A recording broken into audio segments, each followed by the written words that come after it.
সংবাদ সবাইকে স্বাগত জানাচ্ছি আমি ফিরোজ তোহা। শুরুতে সংবাদ শিরোনাম জানিয়ে দিব সর্বশেষ গুরুত্বপূর্ণ আপডেট বাংলা সংবাদ। শুরুতে শিরোনাম, দুর্নীতি লুটপাটের মহামারী চলছে বললেন ভিপি নূর। দেশে দুর্নীতি এবং লুটপাটের মহামারী চলছে বলে মন্তব্য করেছেন গণ অধিকার পরিষদের এক অংশের সভাপতি এবং ডাকসুর সাবেক ভিপি নুরুল হক নূর।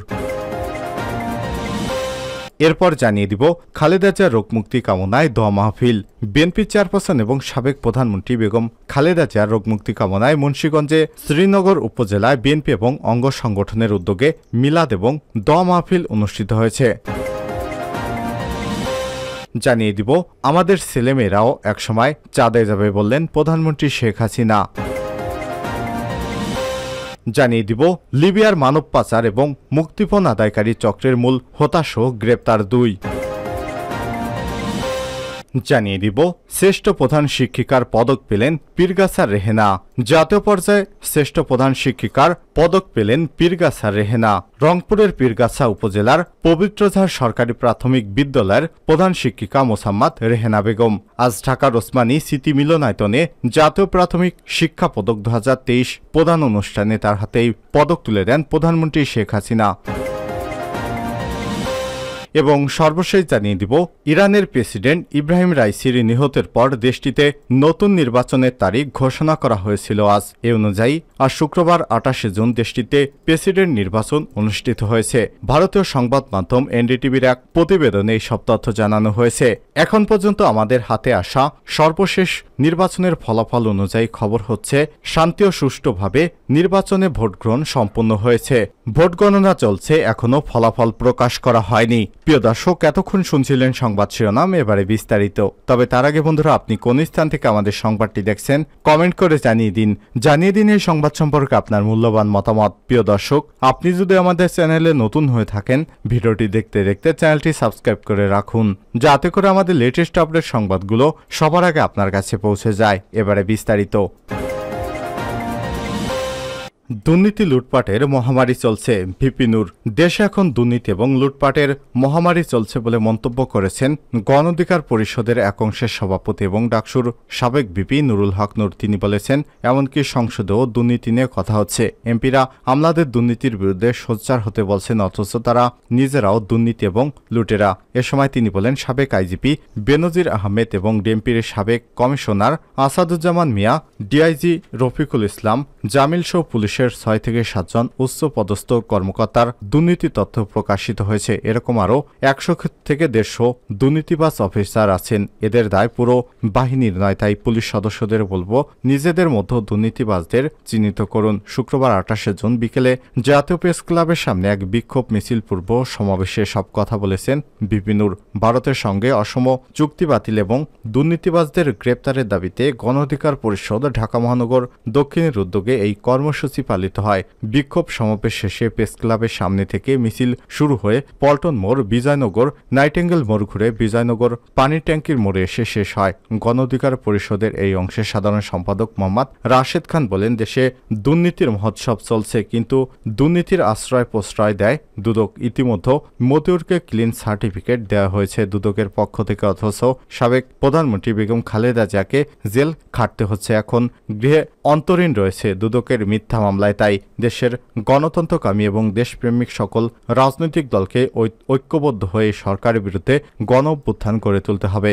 গণ অধিকার পরিষদের ঢাকা মহানগর দক্ষিণের সভাপতি অ্যাডভোকেট নাজিম উদ্দিনের সভাপতিত্বে এবং সাধারণ সম্পাদক নুরুল করিম শাকিলের সঞ্চালনায় এতে আরও বক্তব্য রাখেন দলের উচ্চতর পরিষদের সদস্য আব্দুল জাহের, সহসভাপতি বিপ্লব কুমার পোদ্দার, যুগ্ম সাধারণ সম্পাদক আনিসুর রহমান মুন্না, ঢাকা বিভাগীয় সাংগঠনিক সম্পাদক তোফাজেল হোসেন, মহানগর উত্তরের সভাপতি মিজানুর রহমান, কেন্দ্রীয় গণনেতা মোবারক হোসেন, যুব অধিকার পরিষদের সভাপতি মঞ্জুর মসজিদ, সাধারণ সম্পাদক নাদিম হাসান, শ্রমিক অধিকার পরিষদের সভাপতি আব্দুর রহমান, ছাত্রনেতা বিন ইয়ামিন মোল্লা প্রমুখ। খালেদা জিয়ার রোগমুক্তি কামনায় দোয়া মাহফিল। বিএনপি চেয়ারপারসন এবং সাবেক প্রধানমন্ত্রী বেগম খালেদা জিয়ার রোগমুক্তি কামনায় মুন্সিগঞ্জের শ্রীনগর উপজেলা বিএনপি এবং অঙ্গ সংগঠনের উদ্যোগে মিলাদ এবং দোয়া মাহফিল হয়েছে শুক্রবার 28 জুন সকালে শ্রীনগরে দামলা মীর বাড়ি জামে মসজিদের ইমামের পরিচালনায় এই দোয়া মাহফিল অনুষ্ঠিত হয়। এতে প্রধান অতিথি হিসেবে ছিলেন বিএনপির জাতীয় নির্বাহী কমিটির স্বেচ্ছাসেবক বিষয়ক সম্পাদক মীর শরাফত আলী সপু। এ সময় তিনি সংক্ষিপ্ত বক্তব্যে বলেন, আওয়ামী লীগ সরকার সম্পূর্ণ রাজনৈতিক উদ্দেশ্যে বেগম খালেদা জিয়াকে মিথ্যা মামলায় কারাবন্দী করে রেখেছে। তাকে মুক্তির জন্য সর্বাত্মক আন্দোলনে ঝাঁপিয়ে পড়ার আহ্বান জানান তিনি। আরও উপস্থিত ছিলেন বিএনপির সহসাংগঠনিক সম্পাদক মোহাম্মদ আমিনুল ইসলাম, স্বেচ্ছাসেবক দলের সাবেক কেন্দ্রীয় সহসভাপতি আওলাদ হোসেন উজ্জ্বল, সহসভাপতি ডাক্তার জাহেদুল কবির জাহিদ, মুন্সিগঞ্জ জেলা বিএনপির সদস্য সিদ্দিকুর রহমান মন্টু, জেলা ওলামা দলের সভাপতি আব্দুল সালাম মল্লিক, স্বেচ্ছাসেবক দলের সাবেক কেন্দ্রীয় সদস্য কাজী শামীম ইমাম বাচ্চু, ছাত্রদলের সাবেক কেন্দ্রীয় সদস্য মোহাম্মদ জসিম মোল্লা, শ্রীনগর উপজেলা পরিষদের সাবেক মহিলা ভাইস চেয়ারম্যান জাহানারা বেগম, মুন্সিগঞ্জ জেলা যুবদলের মোতাহের হোসেন নবী হোসেন, মতি শেখ, জেলা জিয়া মঞ্চের সাধারণ সম্পাদক শহীদুল ইসলাম বাবু, শ্রীনগর উপজেলা ছাত্রদলের সাবেক আহ্বায়ক মোহাম্মদ লিমন মোরল, শ্রীনগর উপজেলা যুবদলের আসাদুজ্জামান বাবু, শাহরিয়ার সৈকত, পাপ্পু শেখ সহ শ্রীনগর উপজেলা বিএনপি এবং অঙ্গ সহযোগী সংগঠনের সদস্যবৃন্দ। আমাদের ছেলেমেয়েরা একসময় চাঁদে যাবে, প্রধানমন্ত্রী। আমাদের ছেলেমেয়েরাও একসময় চাঁদে যাবে উল্লেখ করে প্রধানমন্ত্রী শেখ হাসিনা বলেছেন, কোমলমতি শিশুদের সুপ্ত প্রতিভা বিকাশে এগিয়ে আসতে হবে সবাইকে। শিশুদের প্রাথমিক শিক্ষা 2 বছরের করার পরিকল্পনা করছে সরকার। বৃহস্পতিবার 27 জুন রাজধানীর ওসমানী স্মৃতি মিলনায়তনে আয়োজিত প্রাথমিক শিক্ষা পদক 2023 প্রদান অনুষ্ঠানে সব কথা বলেন তিনি। শেখ হাসিনা বলেন, স্মার্ট বাংলাদেশের পরিচালক হবে আজকের শিশুরাই। প্রযুক্তি জ্ঞান নতুন প্রজন্মই দেশকে এগিয়ে নেবে সমৃদ্ধির দিকে, আর তাই কোমলমতি শিশুদের প্রজন্মই দেশকে এগিয়ে নেবে সমৃদ্ধির দিকে। তাই শিশুদের সুপ্ত প্রতিভা শিক্ষাকে এগিয়ে আসতে হবে সবাইকে। এ সময় তিনি বলেন, স্কুল ফিডিং কার্যক্রমটা কমিউনিটি ভিত্তিক করতে হবে। পুষ্টিকর বিস্কুটের সাথে চকলেট, ভ্যানিলা ফ্লেভার দিতে বলেছি। স্কুলে যে বিস্কুট দেয় সেটাতে কোনো টেস্ট ছিল না এক সময়। এর আগে জাতীয় প্রাথমিক শিক্ষা পদক 2023 তুলে দেন প্রধানমন্ত্রী শেখ হাসিনা।